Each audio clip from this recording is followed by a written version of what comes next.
pessoal, tudo bem? Professor Guilherme aqui de novo. A gente vai dar continuidade ao nosso módulo de cálculos químicos, tá? Essa parte inicial aqui, a gente tem que reforçar bastante todas as definições para que vocês não cometam erros assim, básicos, né, dentro da disciplina de química. Então, a gente já viu como é que se calcula a massa atômica para um átomo. Só que eu falei para vocês que na tabela periódica é diferente. A representação lá, na verdade, do elemento químico, certo? Então tá, como é que se calcula a massa atômica de um elemento químico? Na verdade, pessoal, essa massa atômica é uma média ponderada, tá, das massas atômicas de cada isótopo do elemento, ok? Como assim, professor, uma média ponderada?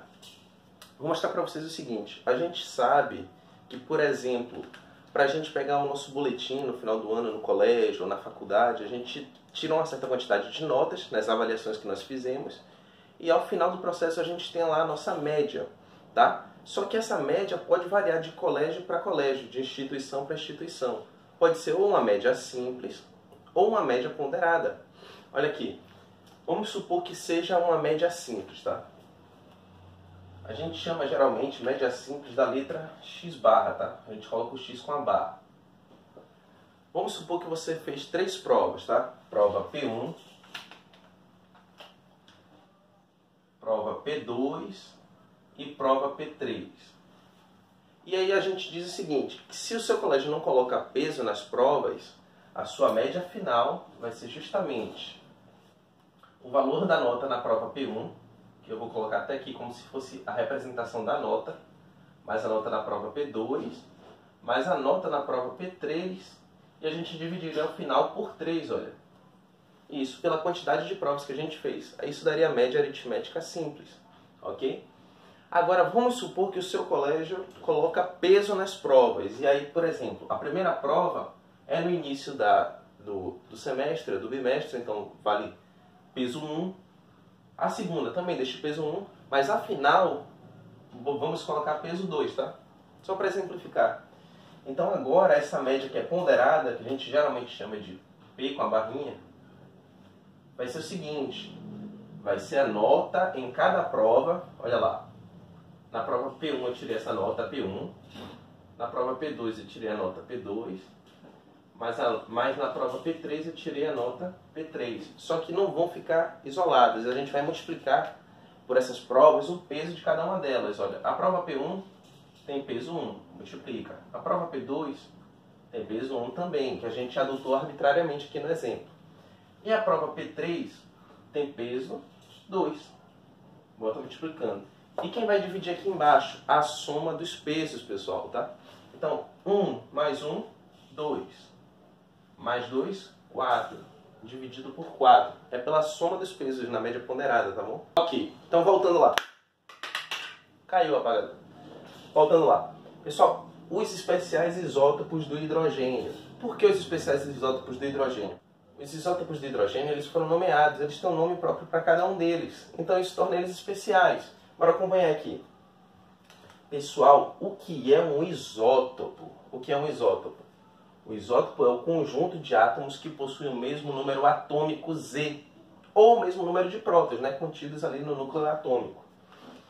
Tá aqui, P ou Z. Então, como é que ficam esses especiais isótopos do hidrogênio? Ora, se eles são isótopos, eles têm o quê? O mesmo número atômico, que você vai indicar aqui no rodapé esquerdo da letra. Só que eles vão ter o quê? Diferentes números de massa, pessoal. Por quê? Porque apesar deles terem o mesmo número atômico, por serem isótopos, eles vão ter diferentes números de nêutrons, ok?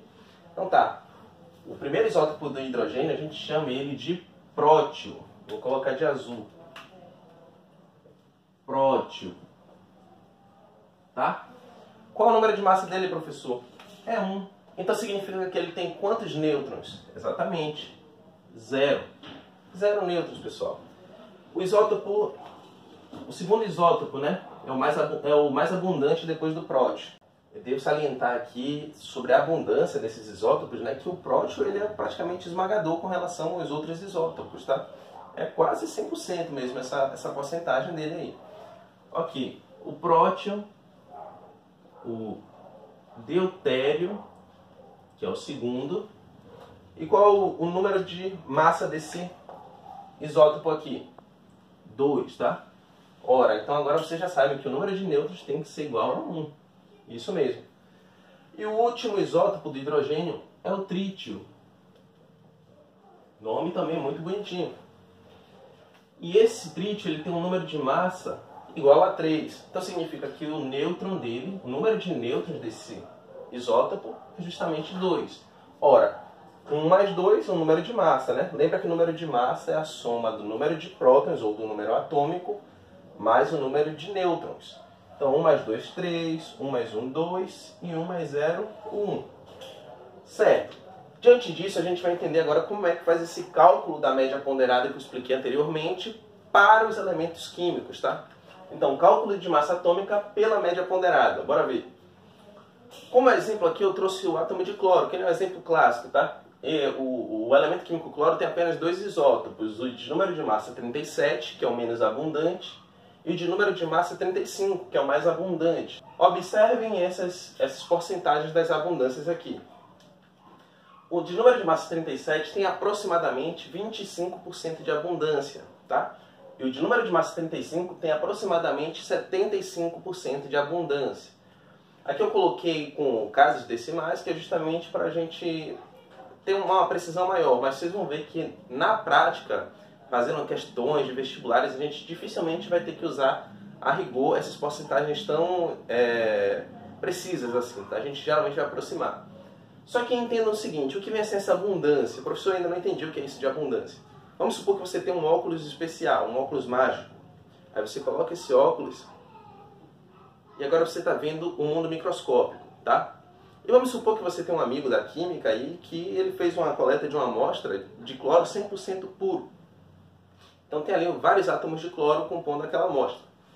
Então você consegue identificar cada átomozinho e, por exemplo, se você selecionar uma porção de 100 átomos de cloro, vamos supor que você tem essa capacidade, você vai perceber que a cada 75 átomos de cloro de número de massa 35, você vai ter 25 átomos de cloro de número de massa 37. Só que, claro, isso é uma abundância, é uma taxa, é uma medida estatística, tá? É uma coisa aproximada, não significa que vai ocorrer que essa medida vai ser 100% coerente com a sua medição também. Ok. Mas o fato é, como é que a gente vai calcular essa massa atômica do cloro? Repare o seguinte, a massa atômica desse isótopo de número de massa 37 é aproximadamente 37, olha. Eu coloquei aqui com a precisão, mas é aproximadamente 37. E do número de massa 35 é aproximadamente 35, certo? Observem o seguinte, esse átomo ele não é mais abundante? Ok, se são só 2 isótopos e o de número de massa 35 é o mais abundante, significa que a massa do elemento químico cloro vai ser mais próxima desse elemento que é mais abundante do que desse elemento que é menos abundante. É assim que funciona a média ponderada, tá? É assim que funciona. Quem tiver mais peso vai dominar. Olha o peso desse elemento aqui, 75%. No caso da média ponderada das massas atômicas, o peso é a abundância ou a ocorrência na natureza. Bota lá. Do cloro de massa atômica 36,97. Vocês vão colocar aqui a massa atômica do elemento, ou melhor, do isótopo, tá?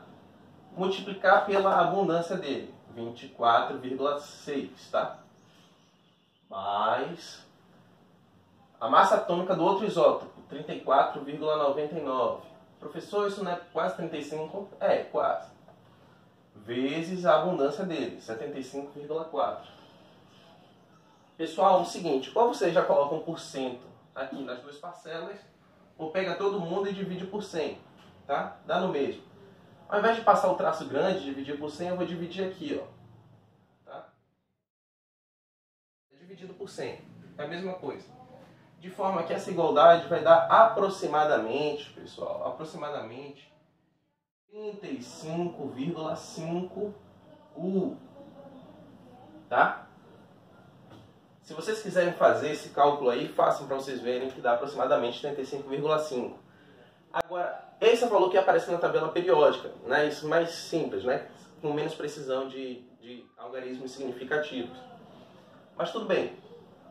O fato é Será que a gente vai precisar sempre estar usando esses valores aqui aproximados? Ah, será que eu não posso aproximar aqui para 35? Pessoal, para fazer as questões de química, a gente vai meio que trocar de lugar as grandezas químicas. A gente vai começar a usar o número de massa como se fosse a massa atômica para fazer esses cálculos. Olha só, essa massa atômica não é bem perto, nem bem próxima do número de massa? Sim. Essa aqui também? Também. Então a gente vai, na verdade, colocar no lugar. Ao invés de eu colocar esse número quebrado aqui, eu coloco logo o quê? 35. Tá? Esse aqui, 37.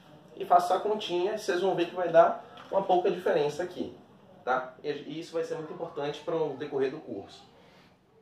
Pessoal, isso daqui vocês têm que ter atenção, porque muita gente erra, que é a representação de um elemento químico. Pessoal, na tabela periódica aí, a representação do elemento químico é assim, olha. Em cima do elemento, em cima mesmo, na posição central, em cima, a gente tem o número atômico desse elemento, tá? E na posição de baixo, a gente tem, na posição diretamente inferior, a gente tem a massa atômica, ou a massa desse átomo aqui que eu coloquei X, é um átomo qualquer da tabela periódica, tá? Vai ser sempre assim. Só que quando a gente estiver trabalhando com questões de química, com enunciados, com algumas menções de autores de livros de química, eles vão trabalhar geralmente assim, olha, para o elemento X, no expoente esquerdo a gente vai ter o número de massa, que às vezes pode aparecer aqui no expoente direito, mas que não é tão comum assim, mas não se assustem se aparecer, pode ser aqui também o número de massa, e no rodapé esquerdo o número atômico, ou o número de prótons, tá? Então, pessoal, com base nisso daqui, a gente já está pronto para agora ver mol, constante de Avogadro e dar uma finalizada nessa parte de cálculos químicos, tá? E aí a gente já consegue resolver um batalhão de exercício, beleza? Até a próxima!